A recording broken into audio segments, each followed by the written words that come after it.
વિધાન જય ભારત બધા મિત્રોને સુપ્રભાત ગુડ મોર્નિંગ। સવારની પોરમાં આપણે વાત કરવાની છે સ્થાનિક સ્વરાજ્યની ચૂંટણીમાં જે લોકોને ટિકિટ નથી મળતી તે બાબતે। 3-4 દિવસથી આ ઘણા મિત્રોના ફોન આવે છે જે આમ આદમી પાર્ટીમાં જોડાયેલા છે, કોંગ્રેસમાં પણ છે અને બીજેપીમાં છે, ને ફોન કરીને કહી છે ચિરાગભાઈ અમે દાવેદારી નોંધાવીએ છીએ, અમારા વિસ્તારમાં સૌથી વધારે વસ્તી આપણા ભાઈઓની છે અને અમે ઉમેદવારી નોંધાવીએ છીએ। પણ થાય છે એવું કે જે વિસ્તારમાં વર્ષો થયા પોતાના પરિવાર સાથે રહે છે તે જ વિસ્તારમાં સૌથી વધારે વસ્તી કોળી સમુદાયની હોય, ઓબીસી સમાજની હોય, પણ કોઈ પણ પક્ષમાંથી જ્યારે તમે ઉમેદવારી નોંધાવો છો તો ટિકિટ માટે તમારે 5-5, 10-10 વ્યક્તિને ભલામણ કરવી પડે કે મારી ટિકિટનું ફાઇનલ થાય એવું કંઈક કરજો। કહેવાનો મતલબ એ કે સૌથી વધારે વસ્તી આપણી, સૌથી વધારે મત આપણા, છતાં ભાજપ, કોંગ્રેસ અને આપ જેમની પાસે ઉમેદવારી માંગવી છે તેના માટે ભલામણ કરાવવી પડે છે। આ વાસ્તવિકતા છે। તમારા આજુબાજુ નજર કરી લેજો, જે રાજકીય પક્ષો સાથે જોડાયેલા હોય તેમને પણ પૂછજો તો તમને ખ્યાલ આવશે કે હાલની પરિસ્થિતિમાં સૌથી વધારે આ ગુજરાતમાં મત ધરાવનારો આ કોળી સમાજ સ્થાનિક સ્વરાજ્યની ચૂંટણીમાં આજે પણ પોતાની ટિકિટ માટે 5-10 વ્યક્તિની ભલામણ કરાવે છે અને ઘણા લોકો ગાંધીનગરના ચક્કર મારીને પણ આવ્યા છે। આપણા જ રાજકીય આગેવાનો પાસે જઈ લેખિત તૈયાર કરી પોતાનો બાયોડેટા, જેમ નોકરીમાં બાયોડેટા આપીએ ને તે જ રીતે મસ્ત મજાનો બાયોડેટા તૈયાર કરી હું ફલાણા સંગઠનમાં, ફલાણા હિન્દુ સંગઠનમાં અને એટલા વર્ષથી આ રાજકીય પક્ષમાં કામ કરું છું, મારે સામાજિક કાર્યો એટલા મેં કરેલા છે, આ બધી બાબતો એડ કરી મસ્ત મજાનો ડેટા બનાવી સરસ ફોટા સાથે અને આપણા રાજકીય આગેવાનોની પણ ભલામણ કરે છે અને બીજા સાથી મિત્રોને પણ કહેવરાવે છે કે ટિકિટ મળે તેની માટે ભલામણ કરજો। પણ દુઃખ ત્યારે એ વાતનું થાય કે જ્યાં ટિકિટ જાહેર થઈ છે ત્યાં ઘણી જગ્યાએ એવું થયું છે કે સૌથી વધારે મત હોવા છતાં ક્યાંક ને ક્યાંક જ્ઞાતિવાદને લીધે આપણા ભાઈઓને ટિકિટ મળી નથી। ઘણા ચહેરાઓ એવા પણ આવ્યા છે કે ચિરાગભાઈ અમે ફલાણી પાર્ટીમાં છીએ અને ત્યાં જ્ઞાતિવાદ થયો છે ને ફલાણાને જ આપે છે, આપણે કાપી નાખ્યા। એટલે એણે કીધું હવે પક્ષના પટ્ટા છે ને ઉતારી નાખીએ સાઈડમાં, અપક્ષમાં આપણા ભાઈઓને જીતાડીએ। એટલે બહુ આનંદ થાય, બહુ સારી વાત કહેવાય। ખાસ દક્ષિણ ગુજરાતમાં અમારા સુરત શહેરમાં ખાસ કાંઠા વિસ્તાર જે છે ત્યાં પણ આવું જ બન્યું છે અને અમારા જે સાથી મિત્રો છે તે તો ઉપર લેવલે પણ એવું કહી દીધું છે કે અમારા ભાઈઓને અન્યાય થયો તો ભોગવવા તૈયાર રહેજો। પણ કહેવાનો અર્થ એ છે કે ક્યાં સુધી આપણે આ જ રીતે ભલામણો કરવાની. અહીંયા સુરત કતારગામ બાજુ એક ગોવિંદજી હોલ છે, આપણા કોળી સમાજનો બહુ મોટી વાડી છે. 2090માં કાલે ત્યાં કાર્યક્રમ હતો અને મેં ગયા હતા અને 90% બધા બીજેપી સાથે જોડાયેલા અને ઘણા ખરાવે બીજેપી હાલ છોડી પણ દીધી, નિવૃત્ત થઈ ગયા. 2026 ચાલે છે.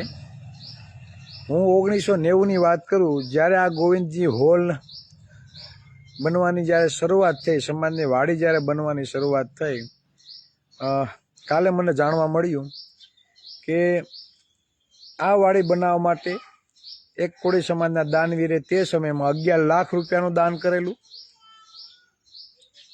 એક દાનવીરે તે જમીન દાનમાં આપેલી અને એ સમયે તમને ખ્યાલ છે સુરત તાપીના કાંઠે વસેલું છે, તો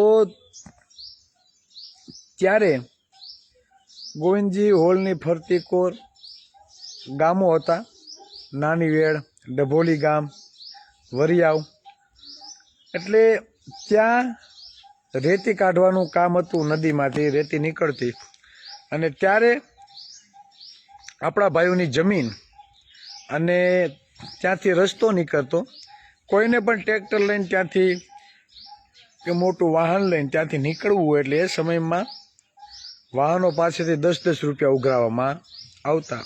1990ની વાત કરું અને જે વ્યક્તિ તે પૈસા ઉઘરાવતા, જે મિત્રો તે પૈસા ઉઘરાવતા, તે જ લોકોએ મને વાત કરી કે એ સમયમાં ચિરાગભાઈ 1990માં અહીંથી કોઈને ટ્રેક્ટર લઈ જવું હોય ને અમારા રસ્તામાંથી તો અમે 10 રૂપિયા તેમની પાસે લેતા અને એ 10 રૂપિયા ક્યાં વાપરવામાં આવતા? આ સમાજની વાડી બનાવવામાં. અને આજે આ સમાજની વાડીમાં દરેક સમુદાયના લોકો પ્રસંગ કરે છે. બહુ મસ્ત મોટી એસી હોલ સાથે નીચે પાર્કિંગની વ્યવસ્થા, બહુ મોટી વાડી ગોવિંદજી હોલ. સુરત આવો તો એક વખત અવશ્ય મુલાકાત લેજો. આ વાત છે 1990ની. ટ્રેક્ટર લઈને નીકળવું હોય ને તો એ 10 રૂપિયા લેવામાં આવતા, આપણો વિસ્તાર. અને આજે આવા ઘણા બધા વિસ્તારો છે જ્યાં ટિકિટ માટે 5-10 વ્યક્તિની ભલામણ કરવી પડે છે. એટલે કાલે આપણે સ્પષ્ટ વક્તા રહ્યા, સ્પષ્ટ વાતો કરેલી અને જે પણ ભાજપના આગેવાનો હતા, કોંગ્રેસના હતા અને આપ સાથે જોડાયેલા હતા, આ બધાને એવું કીધું કે ટિકિટ ના મળે તો ભીખ માગવાનું બંધ કરો, અપક્ષમાં ઉમેદવારી નોંધાવજો, અમને કહેજો, અમે પ્રચાર કરવાશું. એટલે કહેવાનો તાત્પર્ય એ છે કે આજે પણ સૌથી વધુ વસ્તી ધરાવનાર આ કોળી સમાજની ટિકિટ માટે ભલામણો કરવી પડે છે અને છતાં પણ ટિકિટ કાપી નાખવામાં આવે છે. એટલે આ છે વાસ્તવિકતા. કાલે કોળી સેનાના એક સમૂહ લગ્ન હતા અને આ લગ્નમાં મેં વિડીયો જોયો. દમણના સાંસદ ઉમેશભાઈ કોળી પટેલનો, અપક્ષ સાંસદ ઉમેશભાઈ કોળી પટેલનો, તેમનું જે 3-4 મિનિટનું મારી પાસે પ્રવચન આવ્યું છે, તેના શબ્દો આવ્યા છે, તે બધાએ સાંભળવા જોગ છે. સાંભળજો, મજા આવશે. એમણે જે વાત કરેલી છે કે આપણી જનસંખ્યા મુજબ આપણી પાસે 90 ધારાસભ્યો હોવા જોઈએ, સાંસદો પણ 12-15 હોવા જોઈએ, પણ એ દેખાતા નથી. આપણો મુખ્યમંત્રી હોવો જોઈએ, તે પણ નથી. એટલે આ દમણના સાંસદનું નિવેદન છે, ઉમેશભાઈ કોળી પટેલનું નિવેદન છે. સમજજો. કદાચ ચિરાગભાઈ બોલે તો કદાચ વિશ્વાસ ના હોય, સાંસદ કક્ષાના એક વ્યક્તિ, કોળી સમાજના એક જાગૃત રાજકીય નેતા જો જાય સ્ટેજ ઉપરથી વાત કરતા હોય તો આપણા સમાજે કંઈક એમાં વિચારવું જોઈએ અને આપને ક્યાં ક્યાં અન્યાય થાય છે તે પણ વિચારવું જોઈએ. કદાચ તેના પાસે આંકડાકીય માહિતી ના હોય પણ તમને ખ્યાલ નહીં હોય, અસંખ્ય નોકરીઓ તમારી ખવાઈ રહી છે, અસંખ્ય. કદાચ તમારી 35% વસ્તી છે ને તો તમને હું એમ કહું કે 5-7% આરક્ષણ મળતું હશે કદાચ, કેમ કે 60% ઓબીસીની વસ્તી, 70% આરક્ષણમાં મળ્યું છે, 70% લેખે ભરતી નથી થતી, માત્ર 15, 16, 17, 18% ભરતી થાય છે. એ જ જગ્યાએ હાલ ઈડબ્લ્યુએસની જે 10% આરક્ષણ છે તેની 15%, 20% પણ ભરતી જોવા મળી રહી છે.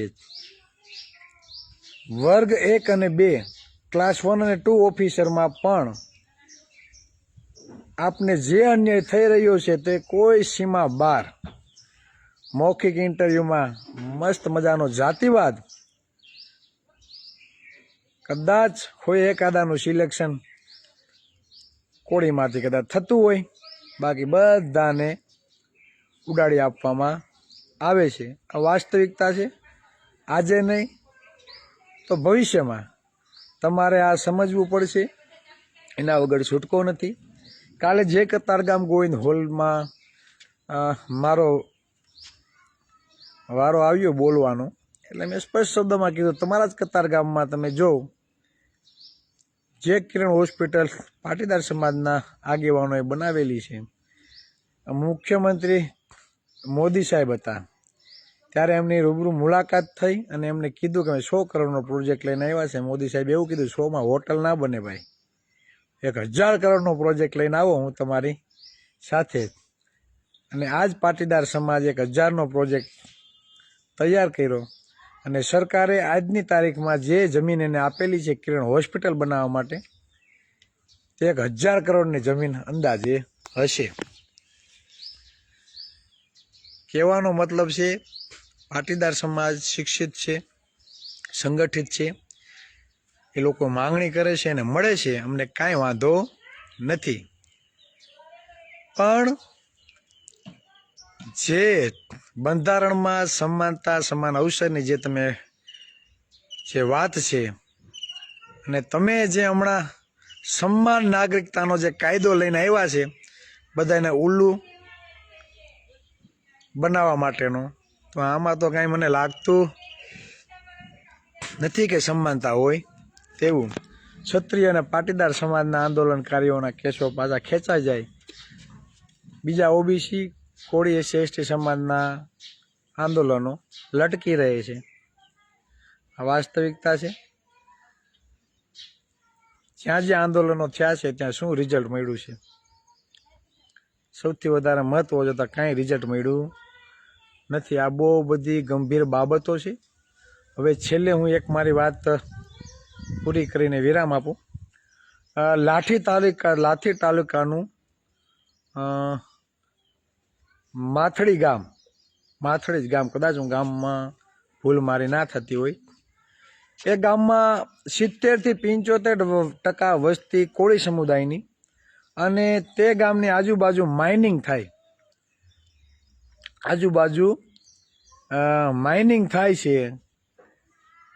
અને આ માઇનિંગને કારણે ખનિજ ચોરી, ધૂળ, પથ્થર આવું બધું કાઢે ને, અને એ બાબતે એમાં ટોટા ને એવું બધું ફોડતા હોય, અને જે માઇનિંગ થાય એ માઇનિંગના લીધે તે ગામની દિવાલો, મકાનો આમાં તિરાડો પડી ગઈ છે, પોપડિયું પડી ગઈ છે.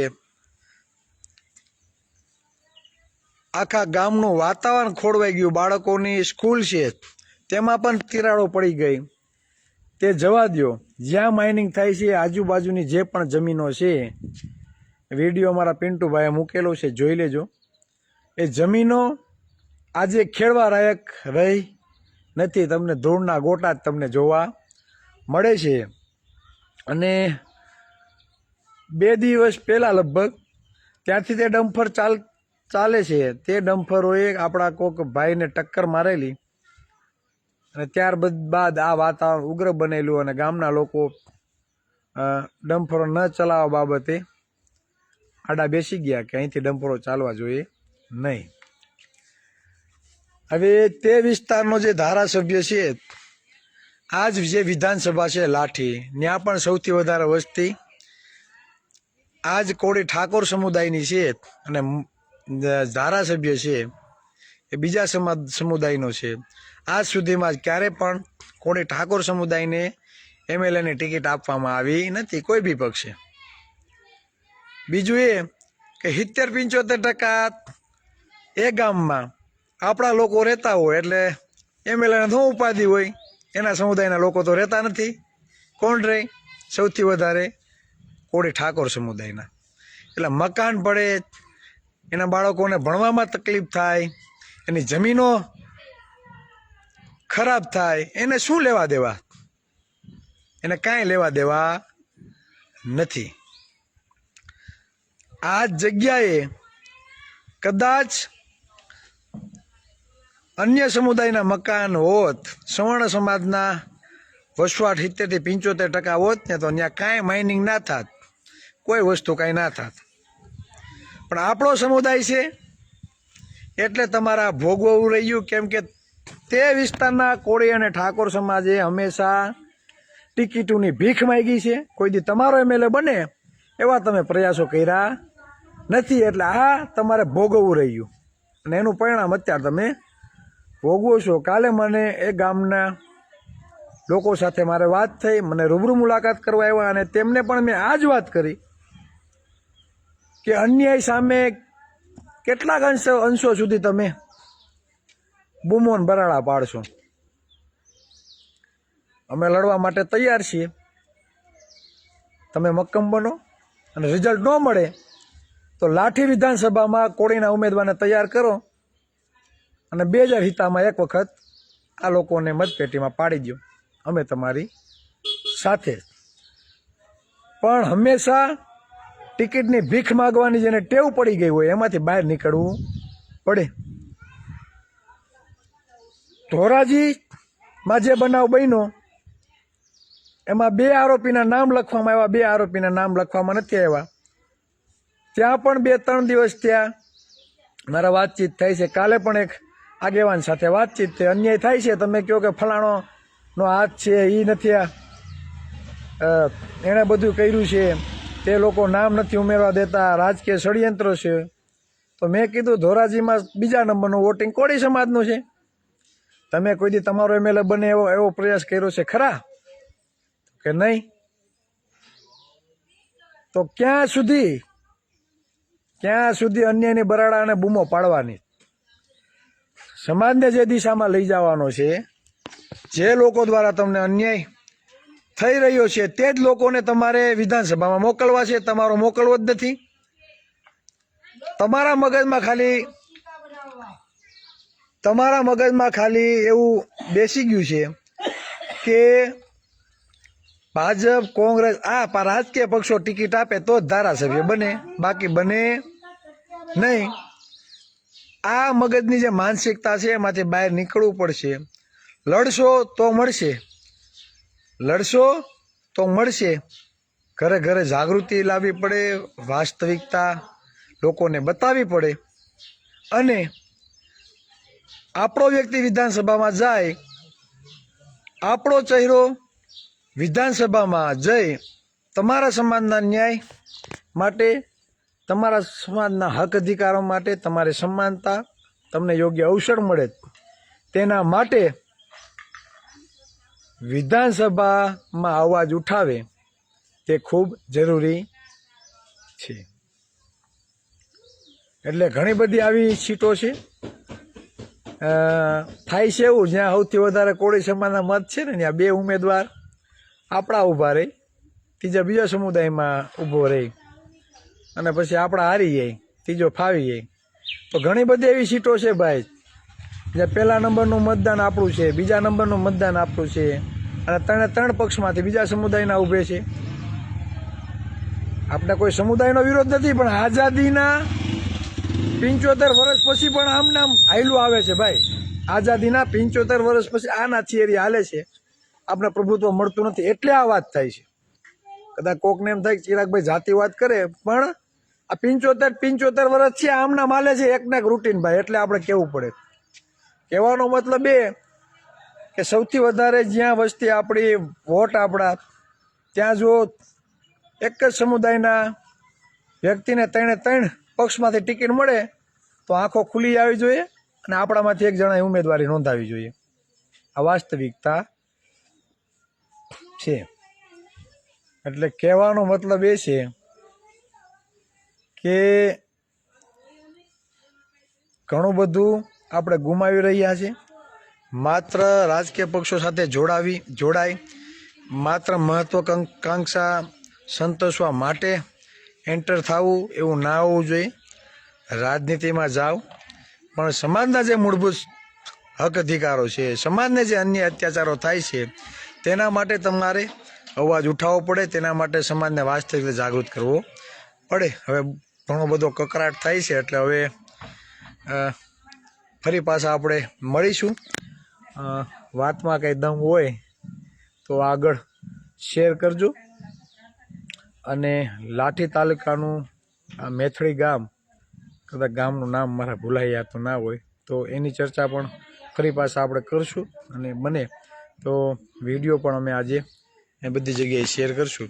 બસ વધારે વાત નહીં કહેતા મારી વાતને વિરામ આપું છું. જય સંવિધાન, જય ભારત.